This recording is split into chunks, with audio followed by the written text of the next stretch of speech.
Hello. It's me. Crack. And I have something I want to talk to you about. Chip. So, I published a video. It was one of my first Strive videos, right? And it was like dealing with Chip ZANUFF.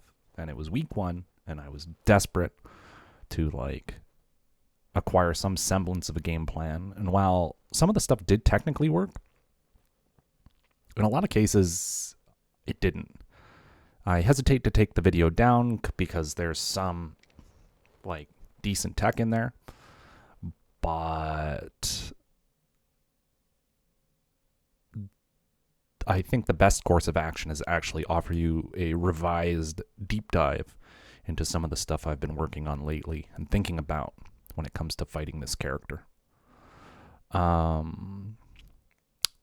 There's a lot I'm still fleshing out, learning when to play reactively on defense and in neutral, cleaning up my afro setups,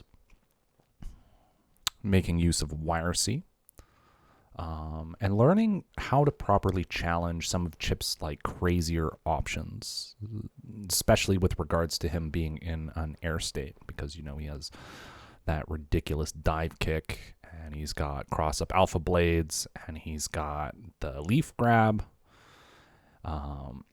Altogether, he has a very scary kit, but I want to stress that I feel like against even average chips, or chips that aren't familiar with the matchup, so pretty much everyone below Celestial, right? And even then, some players in Celestial, I think they're jumping too much in this matchup, chip players. And Faust is really good at challenging airborne opponents or opponents who take to the air haphazardly.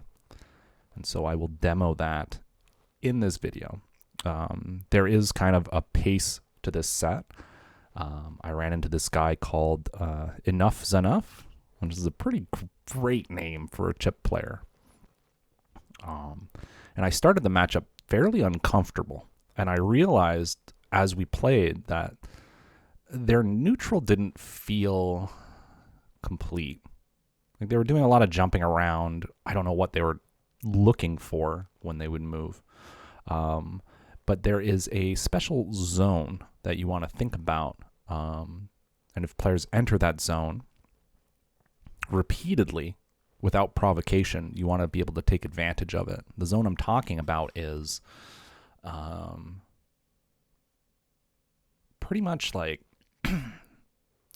after they jump, it would be the top of their jump arc and everything above that, right? So if someone's double jumping a lot, or doing a full jump into air dash, or doing full jump into air backdash, or into air options or whatever, they become very vulnerable to rising jump age. And jump age is a high reward option. It's even quite good on block, because usually if they block it in midair, you're advantageous, or you're at least in a okay situation after. You're never at disadvantage for having your jump age blocked. And if you hit and you're close to the corner, life bars melt. It's not just a chip thing. It's across the cast. Jump age starters with the wall bound just delete health bars. That's one of your best starters. So I want you to watch this video. I'm going to commentate over it. Maybe I'll put in some extra stuff. We'll see. This is a pre-recorded little talking to that I'm doing off the cuff. So who knows? And yeah, I'll talk about my adjustment mid-set and all the things I'm looking to do and the goals I have for myself when it comes to playing this matchup. And I'm not playing it perfectly, but I'm playing it with intent to improve. And I feel like I have a path forward as Faust in this matchup. This stuff might not hold up at the topmost levels of play, But for Celestial, you know, baby steps. Baby steps. All right? So I'll see you guys shortly. All right. First things first, you're going to notice that I'm on the back foot right away, and I'm playing reactively because I suspect Leaf Grab. Leaf Grab can be challenged on reaction with jump back air throw. So you want to practice that in the lab because it's very consistent. You just kind of like sit and wait. And if you see the teleport, you just jump and toss them. It's easier on PC where there's less lag. And I'm still playing reactively here. Sadly, playing reactively is not enough for me to cleanly block Alpha Blades. However, you can cleanly block those on reaction if you've got Eagle Eyes. So something to lab. If you're playing reactively, however, you are very weak to dash up normal throw. So that's something to keep in mind. But normal throw without meter is a low damage option. So that's like one very strong way to hedge your bets. It's just like, don't care if you get normal throw. Obviously, you want to go for the throw punish once in a while, either with a jump back on a read or backdash on a read, because you will be rewarded handsomely for your efforts if you're right. However, you know, just realize that if a chip is not going for that normal throw, if you're not seeing a lot of normal throws from chip, or you don't suspect the normal throw, just sitting, blocking, and waiting for these reaction-based opportunities can benefit you greatly. The situation post Alpha Blade isn't actually like that bad for Faust. And depending on how Chip overextends with his Rekkas and his other options, you might find yourself just winning through patience. So keep that in mind. I'm going to say that a lot in this video because there are a lot of things to keep on the forefront of your mind in this matchup. Yes. Now, I will say that in these first few sets, I was having a lot of trouble just defending, blocking. This was the first chip I had played today, and it's just like, ugh. Once you kind of like get warmed up, though, I feel like blocking Alpha Blades, blocking or punishing the Leaf Grabs correctly gets a lot easier. I missed a punish there. That last Rekka follow-up, the little hop kick, can be punished by just like crawling under it and going for either a throw or I think a close S punish just on reaction. So I was playing reactively, but I goofed the punish. And you know what? That's okay. Anyways, next game. I don't think this one goes any better, but we'll see. So dash up buttons, I'm just trying to fish for like weird counter hits, like say they respond to my forward dash with like small pokes. You can kind of like clip them by doing preemptive normals. Now whiffing a 2S in front of someone is actually like quite dangerous if they're paying attention and just blocking. But you know, it's just something you should do in neutral sometimes, I think. As risky as it sounds. So there I was playing reactively, and I just didn't react in time to punish the Leaf Grab. That actually comes up a lot in this matchup. I will be watching the screen, paying close attention, and I still won't get the punish in time. So there I was trying to actually like challenge the Gamma Blade preemptively by sticking out a 2S. You can actually hit Chip out of his projectile. And he'll take damage. But I don't think 2S is appropriate. It just like seems a bit too slow to do that. A 5P is probably more appropriate. And then I just deleted them there with the anti-air. I feel like anti-air 2S in this matchup is very delicate. You really have to do it early. And he has such good air mobility that the 2S and like the 2K and 5K and anything that's not 6P requires just like a big read on your part with regards to timing. But the payoff is so high that it's still something to consider, right? It's like, oh yeah, this is very unlikely to work, depending on his timing. and yet you still kind of want to do it because you'll literally remove half his life bar for being right. So I still need to figure out the science behind anti-airing this character consistently. So that gold burst felt quite safe. Sadly, I didn't get a good punish beating that super, and again, playing reactively and getting grabbed anyways. This hurts me so much because, yes, the right answer is to play reactively so you can just jump air throw that command grab, but you have to be clean or you'll just eat shit. Anyways, I think from this point on, things pick up quite a bit. I start to get a read on this Chipp's neutral habits. They jump a lot. They jump a lot. And I'm just like, oh, okay. Well, if you're going to jump a lot, I'm going to stop just trying to outright anti-air you. Like, I'm playing less reactively when I suspect they'll jump.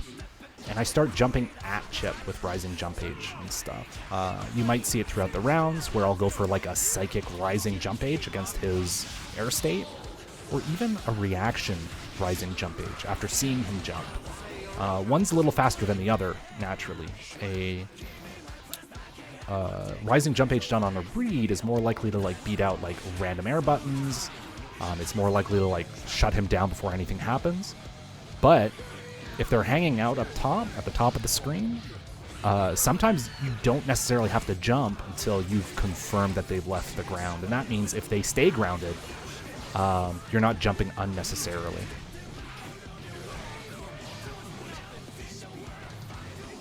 All right, here we go. So now when Afro's applied, my only focus is lighting that Afro on fire. Your straight pokes and pretty much everything you do becomes so much stronger when Afro is applied. Your pokes are harder to navigate. Your counter pokes, like say you do rising jump D as a counter poke, right? It's very likely to crush options that whiff under you in neutral. Suddenly your jump Ds on normal hit turn into full combos, right? So it's something you want to take advantage of. It's something you really want to take advantage of. It's also something to like plan for and plan to take advantage of after you land your command grab snip. Okay, I did super PRC, which is some new tech, which I did to escape the corner. Depending on the timing of their option, media options that aren't that active will be beaten by super PRC. So even if the media option will like recover quickly so the super can't connect, or it just would dodge the super completely, the super PRC gives you up to 14 frames of invuln and then puts you in a neutral state after 6 frames of the PRC animation.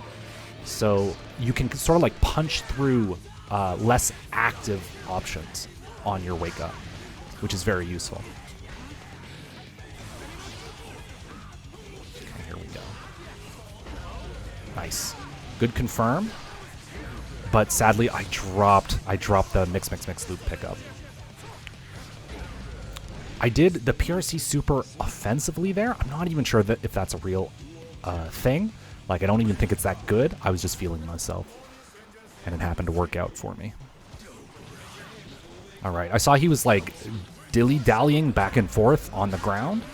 So, with, like, backdash and stuff. And that's a cue to just, like, throw a scalpel at them. And here's what I was talking about. Like, these anti-air situations. More PRC. Ooh. I tried to air. I thought he was going to, like, jump again. And I got caught. And this Chipp was not blocking my giant slow overhead, so I just kept doing it. If they're not going to punish it, if they're not going to block, might as well. Might as well. All right. 2P round start, so I'm still available to anti-air if he jumps. There was me trying to air Chipp. However, if they're going to air like that with like these random jump Ks in the air, like they're whiffing, 6P is actually, like staying grounded to anti-air after they whiff the jump K is actually probably preferable. they're not doing the jump Ks on reaction to you jumping at them, so they're making a read, which means they're just going to whiff those jump Ks in the air if you stay grounded. So you can get a pretty favorable anti-air situation for yourself if you just stay on the ground in those situations. And once they start playing more passively in the air and stop doing these big YOLO pokes, then you go for the jump H's. Or if they're going for like slower pokes in the air, right? Not the jump Ks. Like jump H's or going for alpha blades or air dashes or air back dashes, then the jump H's will seem more effective. And here's something to keep in mind again, is like afros like that. Sometimes not lighting the afro on fire immediately is still very good because it increases their hurt box so large that a lot of your pokes like 5k become much harder to contest. Like even if they don't light him on fire, it's still just like they can't even 6p your pokes anymore. That's a little point. Nice jump H on my part. Feels good, man. But Afro extends their hurt box upwards. So a lot of things that would lose to like a random 6p no longer do so. So you bolster your moveset and your pokes by leaving the Afro applied. Something to look at there. I did a backdash to beat the dive kick. Backdash to beat the dive kick. You will get clipped airborne and recover, so you can ruin their follow-up after dive kick. So you saw the CHIPP whiffed a 2k follow-up to the dive kick, and then he didn't get his 2D chain, and then I just, like, I ruined his whole setup, and then I punished him for it. There we go. Saved by little me right there. All right. So I still think he's jumping a lot, and he's moving back. He's playing so passively that he's actually like nuking his own meter game. But not enough to deny him the RC. But there's a burst point there. Oh, I thought I could get away with that. This is good. He's probably going to burst. Yep. Nice. So whiff punish the Alpha Blade there with the falling jump D. Sometimes if you put yourself in an air state, moves that are like very dominant on the ground but long to recover, you can just fall on them after you see them. So that jump D was guaranteed. I didn't get much off of it because Faust jump D doesn't do much on normal hit, but I'll take that damage. Nice. I felt the CHIPP was just doing stuff in neutral, so I'll dash up YOLO 2S. Didn't block. I tried to challenge the Alpha Blade with 5p. Got hit for it. The answer to Alpha Blade changes based on range and whether or not the CHIPP delays stuff. That was a weird interaction right there with the BRC. There we go. Going in. Oh, he tried to knock the bomb up but mistimed it. So he died. Ooh, that was a great round start 6p on his part. Now this CHIPP's feeling themselves because when a player, like, when something works, the player wants to do it again, right? But it's very hard to challenge as Faust. If you wait out the 6p, you can whiff punish. That's something to keep in mind. So if I was playing more reactively and I had like a whiff punish on deck, like a 2p or 2d, I might have been able to make something happen out of it. 2s trade, puts him in the corner.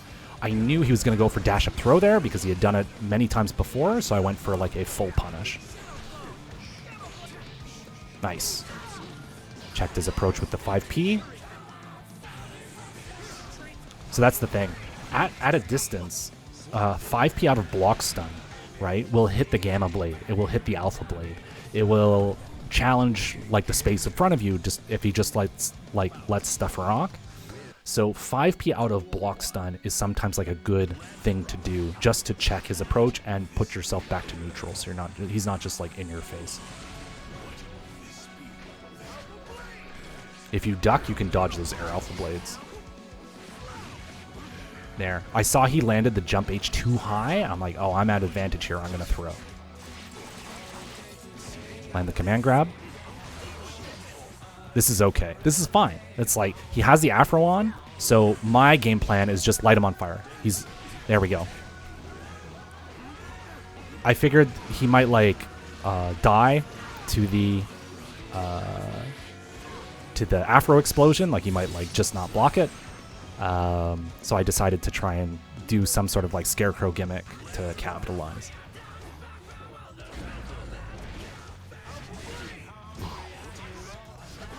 There we go. Reactive throw into my own throw. There we go. Light him on fire. Big combo. I think there might have been... that was probably like a really good pickup. I always feel like there's ways to like optimize afro damage, but the combo opportunities afterwards are a little weird. There we go. Delay 2H. Caught him pressing a button.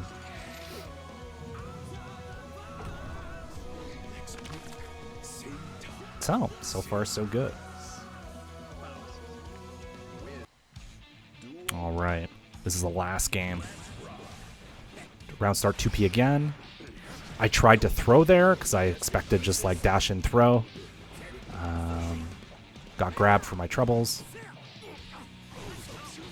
Didn't block my 6H.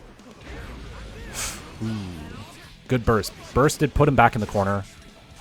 Burst safe, command grab. We'll see what I get off of this. Okay. This is still good. Like, so long as they have afro, everything is okay. YRC, force the afro mix up, which is just like very good. And this is okay. Yeah, I didn't get the wall break, but I didn't necessarily want a wall break unless it was going to kill, right? Because he's right there. He's almost dead. Oh my god. Daisuke, please. Let me convert. All right, good. Nice. So that was interesting because the thing about reversal 6Ps in this game, you can actually OS that with FD. So I think there's a defensive option select there to challenge that cross-up rising alpha blade. So I'm going to lab that later. Just got hit by dive kick. It happens. I got counter hit for trying to challenge with 5P. YRC to try and like steal offense. I'll take that gold burst. I didn't get a punish. That's okay.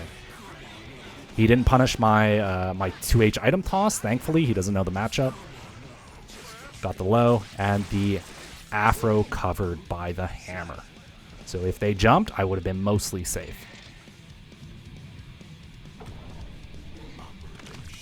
Anyway, that's the set. So what did we learn? Rising jump H is very good. YRC is also really good in this matchup. Like it sets up like an offensive situation that's good for you. You do like 2K immediately to like challenge them jumping, or you dash in snip if you're close enough. You can counter hit them out of counter pokes for like a bazillion damage. So hoard your bar for YRC, and you can turn like disadvantageous situations against CHIPP into very positive situations for you. Just because of the life differential, right? Like he's paper, you're less paper, right? And you know, it's good. 5P out of block stun. Sometimes in pressure, try not to get counter hit by his Rekkas though. You kind of want to do it when you suspect the leaf grab, the alpha blades, delayed options, right? You don't necessarily want to just do it willy-nilly. Sometimes try to punish normal throw. If the CHIPP is very good, they'll make good use of it because it's the one option that like automatically opens you up if you're playing reactively. There's no real like strong way to like defend against throw while also playing reactively. You've got to like fuzzy jump or fuzzy backdash, and if you jump unnecessarily against CHIPP, you lose the opportunity to punish some of his other options. So I think against CHIPP, I need to look at this more. Fuzzy sometimes, just to like get the big reward punish on throw attempts. If he has bar, maybe super jump out, right? Because he'll probably look to do throw PRC if he's any good. The rest is just like being clean. Remember to backdash the dive kick, because you can really mess them up for that. I think in neutral also, or even like in certain spacings in the corner, forward dash against the dive kick. You like C-chip jump, you forward dash, and yes, you might not punish the dive kick, but at least you block it with your back away from the corner now, and you can return to neutral more easily, right? That's another thing to think about. Yeah. So there's a lot going on in this matchup. Go over the video if you can. Try to pick out all the crap that you can find, all the nuggets of knowledge that you can see in the video. And I will see you all in the next one. Like, comment, subscribe.